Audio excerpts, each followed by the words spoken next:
Good morning বন্ধুরা। তো দেখো আজকে সকাল থেকে কিভাবে বৃষ্টি শুরু হয়েছে। সকাল থেকে না, রাত থেকেই হচ্ছে।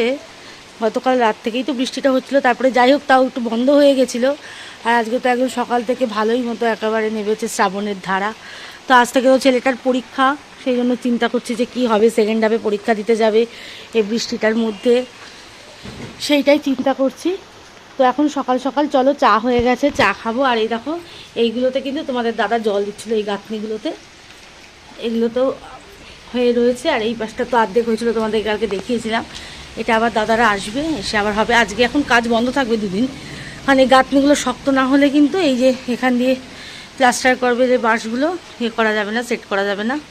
তো তারপরে কিন্তু ইনসাইড আউটসাইড দুটোই প্লাস্টার হবে। তো মোটামুটি এইটুকু তো কাজ এগিয়েছে। আর এখন সকাল সকাল চা করে ফেলেছি, চাটা খেয়ে নেবো। এই দিক থেকে কিন্তু ভালোই লাগছে দেখতে গাঁথনি। আর মানে গাঁথনিটা হওয়ার পর এরপর প্লাস্টার হলে তো আর একটু সুন্দর লাগবে অবশ্যই। তো জানলাগুলো এতটাই বড় ছিল, যার জন্য হাফ হাফ করে গাঁথতে বাধ্য হলাম। মানে অত বড় জানলা একটা মেনটেন করাও প্রবলেম, বা গ্রিল স্লাইডিং করতে গেলেও অনেক খরচা। তো চলো, এই যে সকাল সকাল ঠাকুরও তুলে দিচ্ছে শাশুড়ি মা। এই যে কুকুরগুলো কি পাজি, মন্দিরের মধ্যেই উঠে যায়। তো চলো এখন আগে চাটা খেয়ে নেবো। তো এই যে চা, চারজনের চা রেডি। আর এইটার সাথে এই যে ছোটো ছোটো বিস্কুটগুলো, সে আমরা ছোটোবেলায় খেতাম না, সেই বিস্কুট তোমাদের দাদা নিয়ে এসছে। হেভি লাগে এই বিস্কুটগুলো খেতে। তো আজকে এই বিস্কুট দিয়ে চাটা খাওয়া হবে। এদিকে মাঠেও কিন্তু জলে জল, পুরো জলে জল মাঠেও। দেখো পুরো একটা বৃষ্টি মুখর দিন বলে না, আজকে তো তাই একদম। তো চলো আগে চা খাওয়া হয়ে যাওয়ার পরে তাড়াতাড়ি করে কিন্তু রান্নাবাড়ি করে নিলাম, কারণ ছেলে যাবে পরীক্ষা দিতে। ডাল ভাত করাই ছিল, তার সাথে একটু কিছু ভাজা করলাম, আলু ভাজা, মটর ভাজা করে দিলাম, যে ও তাড়াতাড়ি করে খেয়ে বেরিয়ে যাবে। আর এখন বৃষ্টিটা কিন্তু আগের থেকে একটু ধরেছিল, পড়ছিল, তাও একটু মানে জোরটা কম ছিল। আর ওই যে একদম স্নান টান করে খেয়ে খেয়ে দিয়ে পুরো রেডি। আর এই যে যাচ্ছে পরীক্ষা দিতে। আজকে তো একা একাই যাচ্ছে, ওই জন্য মনটা খারাপ। তোমাদের দাদাও দিয়ে যেতে পারলো না, আমি তো নিয়ে যেতে পারলাম না। তো এখন আজকে ট্রেনে যাবে না, আজকে মানে কালচিরা থেকে অটো করেই চলে যাবে স্কুলে, পালপাড়া অবধি যাবে, গিয়ে ওখান থেকে আবার টোটো করে চলে যাবে। তো এই যে একা একা যাচ্ছে, ওরও মনটা খারাপ, আমারও মনটা খারাপ লাগছে যে নিয়ে যেতে পারলাম না এত বৃষ্টির মধ্যে, একা একাই যাচ্ছে। তো পরের পরীক্ষাগুলোতে কথা দিয়েছি যে না, আমি আর তোর বাবা দুজনেই যাবো, তোর কোনো চিন্তা নেই, যা সাবধানে ভালো করে পরীক্ষা দিয়ে আসো।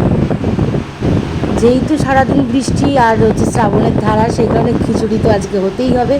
তো দুপুরবেলা করে ফেলেছিলাম খিচুড়ি, পাঁপড় ভাজা, বেগুন ভাজা, আলু ভাজা। আর দেখো এখনও কিন্তু ভীষণ জোরে বৃষ্টি পড়ছে। আর ছেলে কিন্তু বাড়ি চলে এসছে, ও আসলো তবে কিন্তু আমরা খেতে বসেছি। স্বাভাবিক বাচ্চা মানুষ, আমাদেরও খারাপ লাগে ওকে ছেড়ে খেতে। আর ও না আসতে তো খাওয়া যায় না। ও পরীক্ষা মোটামুটি ভালোই হয়েছে। আর এই যে দেখো, যেই খাওয়া দাওয়া হয়ে গেছে, এখন কিন্তু ভীষণ ভীষণ ভীষণ জোরে বৃষ্টি নেমেছে। ওই জন্য আজকে মেয়েকে নাচেও নিয়ে যেতে পারবো না, মানে অস্বাভাবিক এখন মেঘ পড়েছে আর অস্বাভাবিক বৃষ্টি পড়ছে। আর মেয়ে তো বায়না নাচে যাবো বলে, কিন্তু আমি বললাম যে না, এই বৃষ্টির মধ্যে আজকে আর কোথাও যেতে হবে না। আজকে কিন্তু অস্বাভাবিক অস্বাভাবিক বৃষ্টি, আর কি করা যাবে। চলো একটু রেস্ট নেবো। তো এখন সন্ধেবেলা, সন্ধে বলতে এখন প্রায় 8টা বেজেই গেছে। আর এই দেখো বাইরে পুরো জলে স্থলে একাকার, সারা মাঠ, সারা রাস্তা। তো এখন এই যে একটু চা বসিয়েছি, রোজগারের মতো একটু চা দিয়ে মুড়ি দিয়ে খাওয়া হবে। আর ছেলে এখন ড্রয়িং করছে, মেয়ে বাবার সাথে দুষ্টুমি করছে। তোমাদের দাদা আজকেও তো বৃষ্টির জন্য আজকেও তো তোমাদের দাদা দোকানে যেতে পারেনি। এখন চা করি, সবাই মিলে চা খাই। আর কি করা যাবে, সারা রাস্তা তো জলে থই থই। এখন এই বৃষ্টি মানে 3-4 দিন চলবে, জানি না কি পরিস্থিতি হবে। সকালে আবার মেয়ের স্কুল আছে, দেখা যাক কি হয়। চলো চা করে দিই। তো বন্ধুরা, আমাদের এখন খাওয়া দাওয়া মানে ডিনার একদম কমপ্লিট। তো এখন বাজে হচ্ছে, দাদা ঘড়িটা তো উল্টো করে, এখন বাজে হচ্ছে ওই 10:30। আমার ঘড়ি একটু ফাস্ট করাই আছে। তো এখন তাড়াতাড়ি করে আজকে শুয়ে পড়বো, যেহেতু বৃষ্টির দিন। আর তো কিছুই ভালো লাগছে না। অনেক সময় বসে দুজনে অনেকক্ষণ গল্প করেছি, তোমাদের দাদা আর আমি অনেকক্ষণ গল্প করেছি। এখন ছেলে মেয়েও শুয়ে পড়বে, আবার শুয়ে পড়বো, কারণ সকালবেলা ছেলের পড়া আছে, ছেলের আবার পরীক্ষা সোমবার দিন, সায়েন্স পরীক্ষা, ম্যাথস পরীক্ষা। তো সবাই এখন তাড়াতাড়ি করে শুয়েই পড়বো।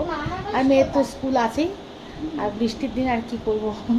চলো তোমরাও ভালো থেকো, সবাই সাবধানে থেকো। আর ভিডিওটা ভালো লাগলে অবশ্যই রোজগারের মতো বলবো, লাইক কমেন্ট শেয়ার কিন্তু অবশ্যই চাই। তো চলো, গুড নাইট, টাটা।